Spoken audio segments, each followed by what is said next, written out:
So much has happened in the last couple of days that just brings me such peace, such joy, such remembrance to the walk that we're on, the walk of headed towards heaven, but also the representation of who we are on earth before we get there.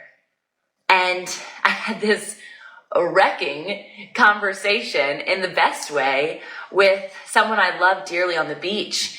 And I was unpacking these concepts with her. We talked about Jesus the entire 4.5 hours we were out there.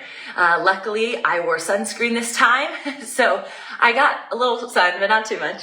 And it just had me relishing over what God is doing, but also had me in a state of tension around people like you guys who I come to talk about and talk to, not about, and commune with, who may not be in the understanding of what it means to walk a life of righteousness, to walk in holiness, and to walk a life of purity here on earth.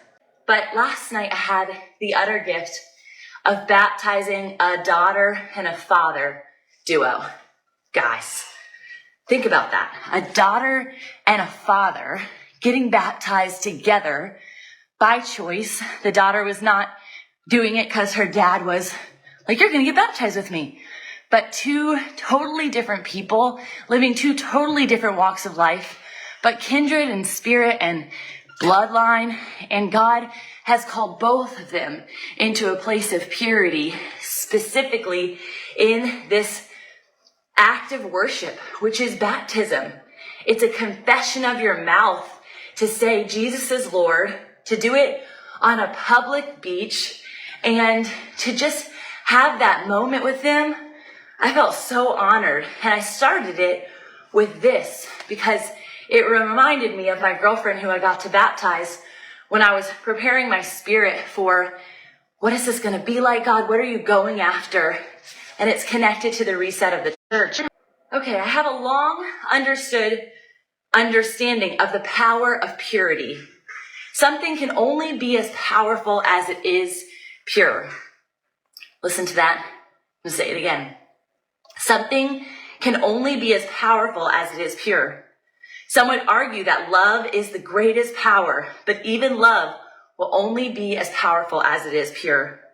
Purity may not be the flashiest thing or the coolest, but when purity comes onto the scene, it arrests the room. I love that language. Purity arrests the room. It strikes the deepest chord. Purity has such a mystifying power to it.